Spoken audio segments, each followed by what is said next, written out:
যুগের পর যুগ এই বঙ্গদেশে অর্থাৎ অখণ্ড বাংলায় লক্ষ্মী দেবী নানা রূপে পূজিত হয়ে এসছেন। কোথাও মূর্তিতে পূজিত হয়ে এসছেন, কোথাও কলার বেড়ে পূজিত হয়ে এসছেন, কোথাও সপ্ততরীতে পূজিত হয়ে এসছেন, কোথাও পোড়া মাটির ঘটে হিসেবে পূজিত হয়ে এসছেন। তো এক্স্যাক্টলি এই প্রত্যেকটার ব্যাখ্যা আমি দিতে দিতে যাব। তো মূর্তি মানে তো আমরা সবাই জানি, এখন যে নিয়মে প্রত্যেকের বাড়িতেই বাজার থেকে ছোট একটা মূর্তি কিনে এনে আপনারা পুজো করে ফেলছেন। মাটি দিয়ে তৈরি ছাঁচে বা কাঠামো তৈরি করে তাতে দেবী মূর্তি তৈরি করে পুজো করার যে রীতি, এটি হচ্ছে মূর্তি পুজো। এরপরে দ্বিতীয় পয়েন্টে আসে কলার বেড়ের কোজাগরী লক্ষ্মী পুজো বা লক্ষ্মী পুজো। কলার বাকলকে গোল করে নারকেলের নতুন কাঠি দিয়ে আটকানো হয়, তাতে সিঁদুর দিয়ে বাঙালি ষষ্ঠিক চিহ্ন আঁকা হয়। কলার বাকল দিয়ে তৈরি এই চোঙাকৃত ভিতরে নিচুনি রাখা হয়।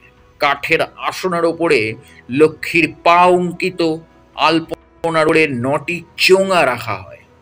এই ৯টি বাকলের মধ্যে পঞ্চশস্য দেওয়া হয়। সর্বশেষে শীষযুক্ত নারকেল রেখে লাল চেলি দিয়ে ঢেকে বউ সাজিয়ে মা লক্ষ্মীর কল্পনা করা হয়। এর পরের নিয়ম হচ্ছে, মানে এর পরের রীতি হচ্ছে সপ্ততরী। সপ্ততরী কি? কলার ব্যাটটা আপনারা ধরতে পেরেছেন আমি যেভাবে বললাম। সপ্ততরী হচ্ছে নবপত্রিকা বা কলার পেটোর তৈরি নৌকা, এই পূজার অবিচ্ছেদ্য অংশ। এই নৌকা এখনো বহু গৃহস্থ বাড়িতে তৈরি হয়ে থাকে, তবে বাজারেও এখন কিন্তু এই সপ্ততরী কিনতে পাওয়া যায়।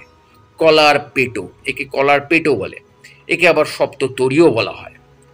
তো তাতে অনেকে টাকা পয়সা, চাল ডাল, হরিতকি, কড়ি, হলুদ সাজিয়ে রাখে। এর পরে আসছে লক্ষ্মীর মুখ সমন্বিত পোড়া মাটির ঘট, অর্থাৎ লক্ষ্মীর মুখ সমন্বিত পোড়া মাটির ঘটে চাল বা কখনো কখনো জল ভরে সেটিকে মা লক্ষ্মীর মূর্তি কল্পনা করা হয় বা মা মূর্তির দেহ কল্পনা করে তাকে পুজো করা হয়। এরপর আসে আরেকটা পার্ট, সেটা হচ্ছে পঞ্চম পয়েন্ট।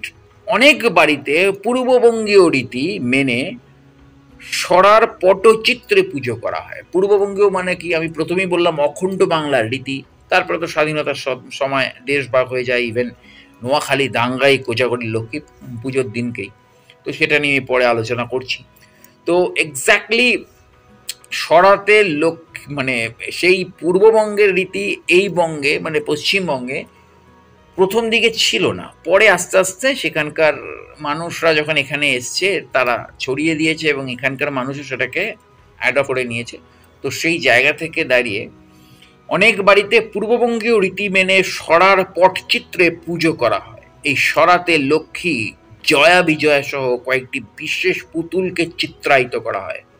লক্ষ্মী সরাও হয় নানা রকম, যেমন ঢাকাই সরা, ফরিদপুরি সরা, সুরেশ্বরী সরা এবং শান্তিপুরী সরা। অর্থাৎ কি বললাম? ঢাকাই সরা, ফরিদপুরি সরা, সুরেশ্বরী সরা এবং শান্তিপুরী সরা। নদিয়া জেলার তাহেরপুর, নবদ্বীপ এবং উত্তর ২৪ পরগনার বিভিন্ন স্থানে লক্ষ্মী সরা আঁকা হয়। তবে অঞ্চলভেদে লক্ষ্মী সরায় ৩, ৫, ৭ পুতুল আঁকা হয়। এতে থাকে লক্ষ্মী, জয়া বিজয়া সহ লক্ষ্মী, রাধাকৃষ্ণ, সপরিবারের দুর্গা ইত্যাদি। ফরিদপুরের সরায় দেবীরা সাধারণত একটি চৌখুপির মধ্যে থাকে। আবার সুরেশ্বরী সরায় উপরের অংশে মহিষমর্দিনী আঁকা হয় আর নিচের দিকে থাকেন সবাহন মা লক্ষ্মী। দেবী লক্ষ্মীর ধন সম্পদ, আধ্যাত্মিক সম্পদ, সৌভাগ্য এবং সৌন্দর্যের দেবী। তিনি বিষ্ণুর পত্নী, তার অপর নাম মহালক্ষ্মী। এবার আসব এই লক্ষ্মী দেবীর যে প্রেক্ষাপটগুলো নিয়েছে সেই প্রেক্ষাপটগুলো নিয়ে, যে কত রকমের লক্ষ্মী দেবী রয়েছে, লক্ষ্মীর রূপভেদ কত রকমের।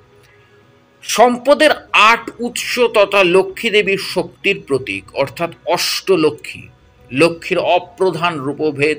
অষ্টলক্ষ্মী সম্পদ কথাটির অর্থ হলো সমৃদ্ধি, সুস্বাস্থ্য, জ্ঞান, শক্তি, সন্তানাদি ও ক্ষমতা। ভাবতে পারছেন, আমরা সম্পদ কথার মাত্র একটাই অর্থ বের করে ফেলি, সম্পত্তি বা সামথিং, কিন্তু সম্পদ কথাটার মধ্যে ঢুকছে হচ্ছে আপনার সুস্বাস্থ্য, আপনার জ্ঞান, আপনার শক্তি, আপনার সন্তানাদি এবং আপনার ক্ষমতা।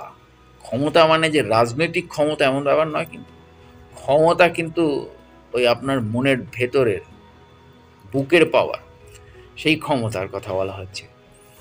তো সেই অষ্টলক্ষ্মী একযোগে পুজো করাও হয়ে থাকে কোনো কোনো মন্দিরে। সেই অষ্টলক্ষ্মী স্তোত্র অনুযায়ী অষ্টলক্ষ্মী হলেন আদিলক্ষ্মী বা মহালক্ষ্মী। এই মহালক্ষ্মী বা আদিলক্ষ্মী হচ্ছে লক্ষ্মীর আদি রূপ এবং ঋষি ভৃগুর কন্যা রূপে লক্ষ্মীর প্রথম অবতার। এরপরে আসছে ধনলক্ষ্মী অর্থাৎ লক্ষ্মীর অর্থ এবং স্বর্ণদাত্রী রূপ, যেটাকে সবাই পুজো করে। এরপরে আসছে ধানলক্ষ্মী, যিনি কৃষি সম্পদ দাত্রী লক্ষ্মী। এরপরে আসছে গজলক্ষ্মী, তিনি গবাদি পশু ও হস্তিরূপ সম্পদ দাত্রী লক্ষ্মী। স্বামী চিদানন্দের মতে গজালক্ষ্মী রাজ ক্ষমতা প্রদানও করেন। পুরাণ অনুযায়ী গজলক্ষ্মী দেবরাজ ইন্দ্রকে সমুদ্র গর্ভ তার হারানো সম্পদ ফিরিয়ে দিয়েছিলেন। বসুধা নারায়ণ গজলক্ষ্মী শব্দটির ব্যাখ্যা করেছেন, গজ অর্থাৎ হাতিদের দ্বারা পূজিত লক্ষ্মী। গজলক্ষ্মী মানে হাতির পিঠে চড়ে থাকা লক্ষ্মী নয়, গজলক্ষ্মী মানে হাতিদের দ্বারা পূজিত লক্ষ্মী, এবং যে মা লক্ষ্মীর রাজ ক্ষমতা দেওয়ার ক্ষমতা থাকে। অর্থাৎ রাজনৈতিক নেতাদের বাড়িতে দেখবেন এই গজলক্ষ্মী পুজোই কিন্তু হচ্ছে, এবং যারা রাজনৈতিক ক্ষমতা পেতে চায় তারা কিন্তু গজলক্ষ্মীর পুজোই করেন। এরপর আসছে সন্তান লক্ষ্মী বা সন্তান প্রদানী লক্ষ্মী।